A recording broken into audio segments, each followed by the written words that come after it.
So good morning all. In previous class, we discussed about test case design.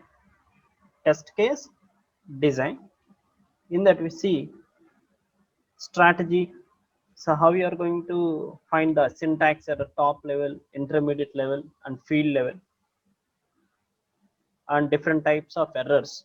So delimiter error and field value errors and state dependency errors like that. Okay. In today class, we are going to discuss about implementation and application. So implementation and application. Okay. So implementation and application. The first one is execution automation.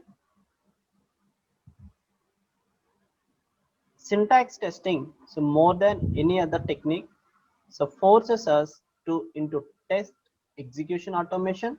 So because it's so easy to design so many tests, and because the design automation is also easy. So implementation is nothing but how you are going to implement these test cases for syntax testing. Here execution of automation. So automation is nothing but automatically the test cases are generated. So syntax testing, so more than any other technique, so forces us to into test execution. Yes, right. Execution automation, because it's so easy to design so many tests, and because design automation is also easy. So now, so to implement this system testing, you are going to use the manual execution. So manual execution. So manual execution is nothing but you are writing this on paper tape, and you are going to check each syntax case, each input. Okay, so that we are called as a manual execution. So next one, the capture and replay. A capture and replay system, so captures your keystrokes, that means your whatever you are giving the input, and stuff sent to the screen and stores them for later execution. So that we are called as a capture and replay. So what it is, a capture or replay system, so captures your keystrokes and stuff sent to the screen and stores them for a later execution. So next one, drivers. So what is a driver means? A driver is a program that automatically sequences through a set of test cases, usually stored as data. Here you are using the drivers. So that means how we can implement the test cases for syntax testing means, so manual execution. The first one is manual execution. In manual execution, you are going to give these test cases so manually. That means on a paper tape, you are going to give the input. And next one, capture and replay. In this capture and replay, the system so captures your keystrokes and stuff sent to the screens and store them for the later execution. Okay, first you are going to store all the cases, then you are going to go for the execution. So that we are called as a capture and replay. And next one, drivers.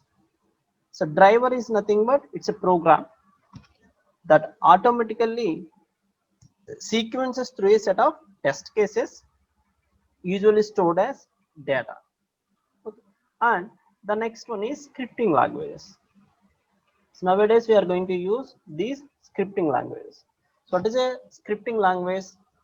A scripting language is a language used to write test scripts.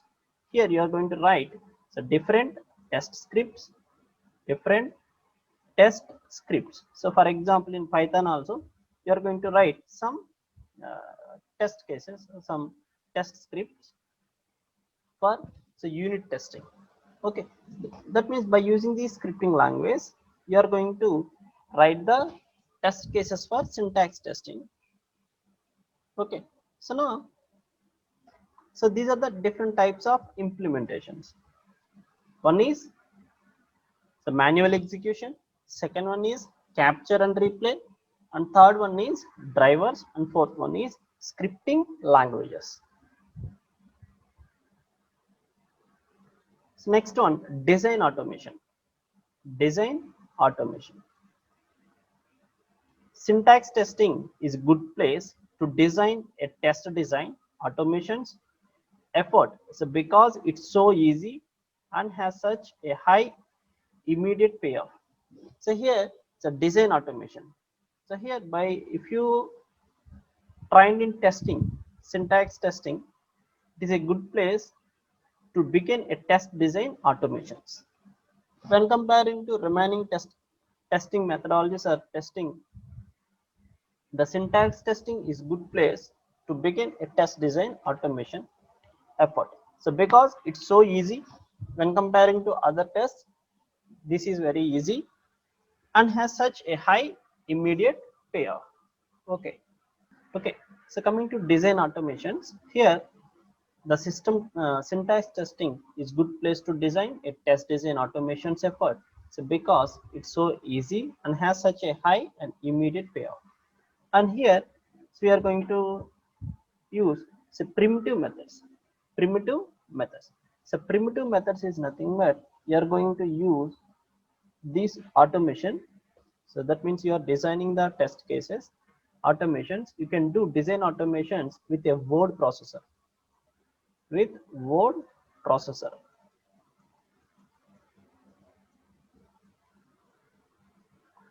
If you don't have that, if you don't have this word processor, now you are going to copying this machine and you're going to present in some text boxes and sorry, that means so txt files. So and next one, scripting languages.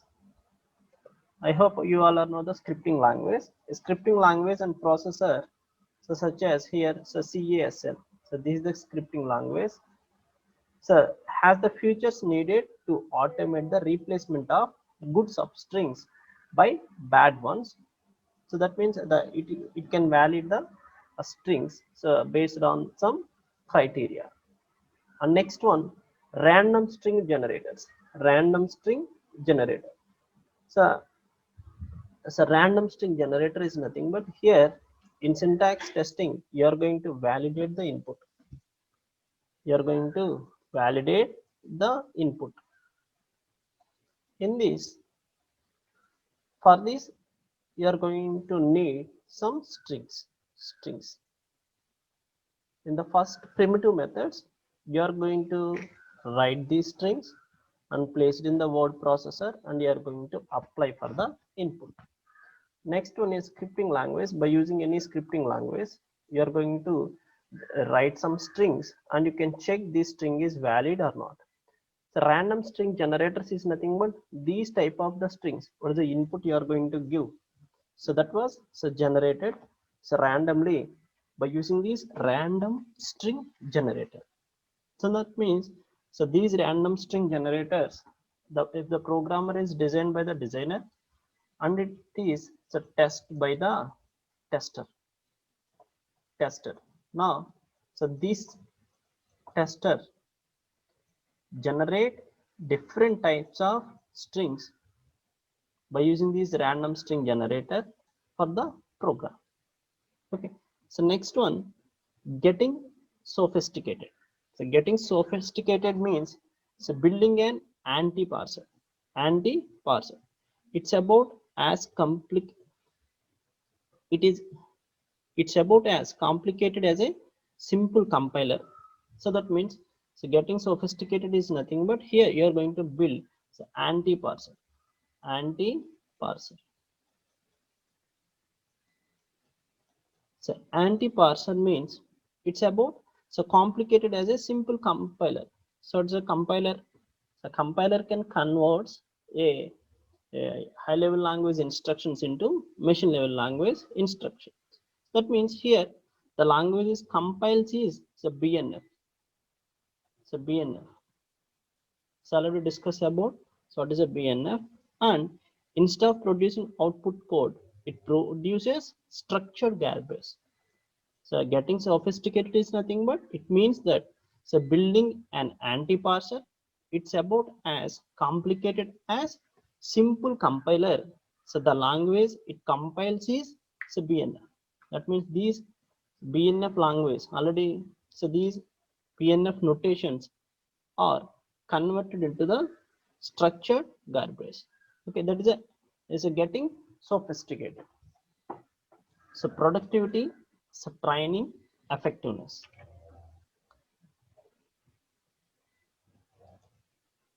So syntax test design as basic training for persons so new to test group.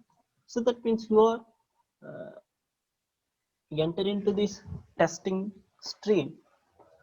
So for them, the syntax test design as a basic training. So this is the for syntax testing is a basic training for persons who are new to test group. With very little effort, they can churn out hundreds of good tests. Okay, that means who are enter into this testing field. So first they are going to learn about this syntax testing. So next one, ad lib tests. So ad lib test is nothing but so after completion of the testing, randomly you are going to test the software. So for example here, so whenever you run a formal system test, there is always someone in the crowd who wants to try ad lib tests. That means they are giving the ad lib tests. Now you are going to apply these test cases on the program. And almost always the kind of tests they want to ad lib is an input syntax error tests. So normally they are giving the input. For example, you write a program to read the name. Now they enter like this 1 2 C like this. Now so normally you get the test cases from a crowd means they are giving the so input validation test cases only. Okay, so that we are called as a ad lib. So it does not prove anything substantive about the system, assuming you have done a good job of testing. So normally uh, because of this ad lib test we don't get any errors or we don't fail. Why? Because so already these programs are tested before these ad lib tests. So just it does not prove anything substantive about the system, so assuming you have done a good job of testing. So that's why we are doing that. The testers are doing ad lib tests. Okay. So next one. So this is about implementation and applications. So next one, testability tips. So testability tips. So these are the different tips. So bring the hidden languages out of the closest. So define the syntax formally in BNF. Simplify the syntax definition graph and build a parser. So these are the different tips we are going to follow when we are doing the syntax testing. Okay. So what's the first one? Bring the hidden languages so out of the closest. Next, define the syntax formally in BNF. So BNF means so Back's norm form. So Back's norm form notation, and simplify the syntax definition graph. So we discuss about this how we can simplify the syntax definition graph and build a parser. So parser is nothing but it can parse the what is the input you are given. So here the syntax definition graph. So based on that you can build a parser. So now we discuss one by one. So first one, compiler overview. Compiler overview. So compilation. What is a compilation means? Here you are going to give some, for example, BNF notation. So for this you are going to generate the some machine instruction letters. Okay. So now you want to convert this BNF notation into machine level. This compiler consists of three main steps. I hope you all know these three steps in your compiler design. The first one is lexical analysis. The first one is lexical analysis. So next one, parsing, and third one, code production. So lexical analysis, parsing, and code production. So coming to first one, lexical analysis. Here, the lexical analysis phase accomplishes the following. The first one, the analyzer knows enough but about parsing to identify individual fields where we define a field as linguistic element that uses no lower level definitions. So for example, if you take the phone number example, then we need two fields, and in the first field there are subfields. So like this, it's a top down approach. Okay, the analyzers know enough about the parsing. For example, if I give the number 3, 5, 7, 6 like this, no, it identifies that each field. The analyzers know enough about parsing, how it can parse these data to identify individual fields where we define a field as a linguistic elements that uses no lower level definitions. And second one, identifies interfield separators or delimiters. Is there any delimiters in that? Then you are going to identify that the lexical analyzer can identify the separator or delimiter. And next one, so next one classifies the fields. It identifies and classifies the field. For example, special number, ordinary number in the phone number. It classifies the fields. So new variable means if there is any new variables and program labels are put into a symbol table and replaced by a pointer to the table. So what it means? So normally when we are writing the programs, we are going to define some variables. So for example, I define a variable like this, int a, int b, int c. Now the compiler can generate a symbol table.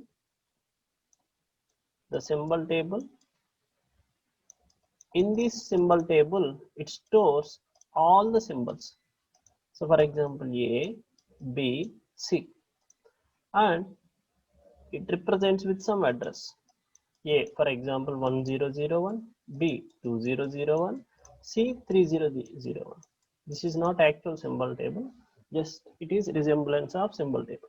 So now whenever we are going to do, for example, A plus B, now this is the symbol. The compiler, the lexical analyzer can check this A is in this symbol table in this location. Okay, so the content we are going to get from this location. Here, the new variable names and program labels, that means the function, all these program names, function names are put into a symbol table and replaced by a pointer to the table. Okay, next one. So keywords are also replaced by tokens as a single character operators. Okay, if there is any keywords, while, if, else, so these are the keywords. They are replaced by tokens as a single character operators. So next, so delimiters are eliminated where possible, such as interfield delimiters. The output of the lexical analysis phase is the partially translated version of the source in which all linguistic components have been replaced by tokens. So okay, so in lexical analysis phase is the partially translated version of the source in which all linguistic components have been replaced by tokens. So next one, parsing. So next step is parsing. The parsing is done on tokenized strings. So tokenized strings we generate at the time of lexical analysis. There are many different strategies used for parsing, and they depend on the kind of statement of the language and the compiler objectives. Okay.